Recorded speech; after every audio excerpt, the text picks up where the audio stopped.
রোজ আমি আপনাদের আমার মায়ের হাতের রান্না দেখাই, কিন্তু আজকে আমি আপনাদের দেখাবো আমার বৌদি ভাইয়ের হাতের দারুণ একটা রেসিপি। হ্যালো সবাইকে, কেমন আছেন সবাই? আজকের রেসিপি হলো মাটনের ভুনা। কিভাবে আপনারা অল্প সময়ের মধ্যে একদম ঘরোয়া কয়েকটি উপকরণ দিয়ে মাটনের ভুনা তৈরি করবেন সেটারই রেসিপি আজকে আপনাদের এই ভিডিওতে দেখানো হবে। তাহলে চলুন দেখানো যাক। প্রায় 1 থেকে 1.5 ঘন্টা আগে মাটনটাকে টক দই, হলুদ, লবণ আর সর্ষের তেল দিয়ে ম্যারিনেট করে রাখতে হবে। চলুন তাহলে এবার রান্নাটা শুরু করা যাক। তো প্রথমে কড়াইতে পরিমাণ মতো সর্ষের তেল দিয়ে তার মধ্যে বড় বড় সাইজের আলুগুলোকে ভেজে তুলে নিতে হবে। ওই তেলের মধ্যে শুকনো লঙ্কা, জিরে, ওটা গরম মশলা আর দিতে হবে পেঁয়াজটা কিন্তু এখানে প্রায় মাটনের 50% দিতে হবে। আর যখন এখানে লাল হয়ে ভাজা হয়ে আসবে তখন তার মধ্যে দিয়ে দিতে হবে আদা আর রসুন বাটা। আর আপনারা কিন্তু এই মশলাগুলো মাংসের পরিমাণ অনুযায়ী নেবেন। সমস্ত উপকরণগুলো যখন ভাজা হয়ে আসবে তখন তার মধ্যে শুকনো লঙ্কা, জিরে আর ধনের একটা পেস্ট বানিয়ে দিয়ে দেবেন। এরপর দেবেন পরিমাণ মতো হলুদ আর দিতে হবে একটুখানি কাশ্মীরি লঙ্কার গুঁড়ো। এবার মশলা থেকে তেল না ছাড়া পর্যন্ত মশলাটাকে খুব ভালো করে কষাতে হবে। এখানে কিন্তু কষানো কমপ্লিট হয়ে গেছে, তাই এবার এখানে ম্যারিনেট করা মাংসটা দিয়ে দিতে হবে।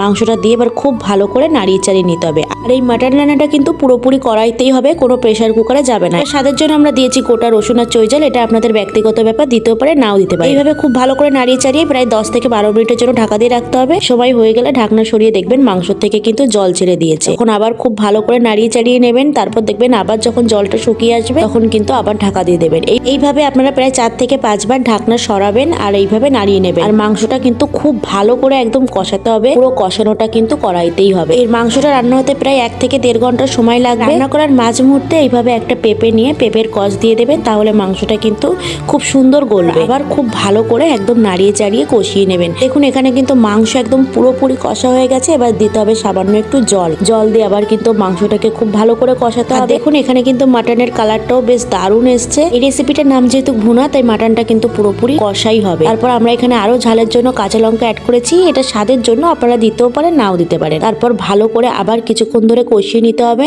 তারপর আবার যখন এইভাবে লেগে আসবে তখন আরেকটুখানি জল অ্যাড করে দেবেন।